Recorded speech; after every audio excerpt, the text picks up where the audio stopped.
Assalamualaikum warahmatullahi wabarakatuh. Perkenalkan, nama saya Adenati Astuti, NIM 1.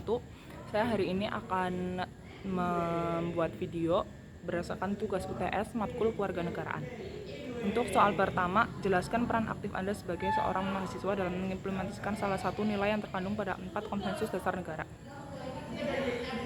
Sebagai mahasiswa, sangat penting untuk berpartisipasi dalam penerapan nilai-nilai dari konsensus dasar negara. Semangat persatuan dan kesatuan dalam Bhinneka Tunggal Ika adalah nilai yang dapat diterapkan. Mahasiswa dapat berpartisipasi dalam kegiatan yang mendorong toleransi antar agama, ras, dan golongan di lingkungan kampus yang multikultural untuk mendukung dan mempertahankan keberagaman. Selain itu, siswa harus mampu menjunjung tinggi kesatuan dan kebinekaan dengan berbicara dan berdebat secara konstruktif ketika ada perbedaan pendapat. Soal nomor 2, menggunakan contoh kasus yang sedang tren saat ini.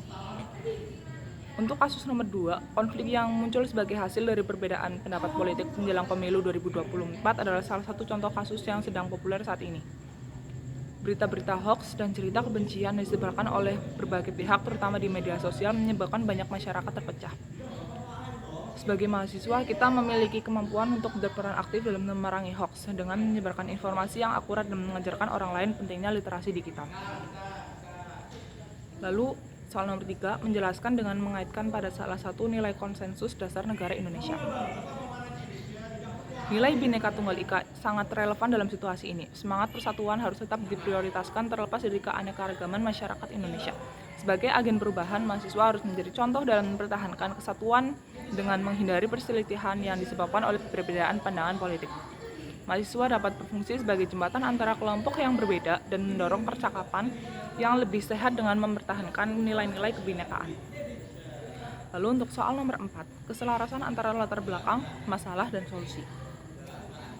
Di tengah keadaan ini, keberagaman Indonesia yang merupakan kekayaan sekaligus tantangan, terutama dalam konteks peristiwa politik penting seperti pemilu, adanya polarisasi yang menyebabkan perpecahan masyarakat adalah masalah yang muncul. Memperkuat literasi digital, meningkatkan diskusi kelompok, dan meningkatkan kesadaran bersama tentang pentingnya toleransi dan persatuan adalah solusi. Lalu menjelaskan solusi pada keempat situasi pada poin pernyataan. Peran aktif mahasiswa. Mahasiswa dapat berpartisipasi dalam berbagai proyek yang mendorong toleransi dan peraturan seperti kampanye anti-hoax atau diskusi lintas agama. Lalu, untuk contoh kasus dalam menghadapi isu polarisasi politik, siswa dapat terlibat dalam kegiatan yang meningkatkan literasi digital dan menyebarkan informasi yang benar di media sosial. Lalu konsensus dasar negara. Mahasiswa dapat menjadi agen pemersatu di tengah perbedaan pandangan politik yang tajam dengan mempertahankan nilai Bhinneka Tunggal Ika. Lalu latar belakang yang merubah masalah dan solusi. Mahasiswa harus terus memperjuangkan persatuan di tengah keberagaman Indonesia dan mengatasi polarisasi politik. Sekian dari saya. Wassalamualaikum warahmatullahi wabarakatuh.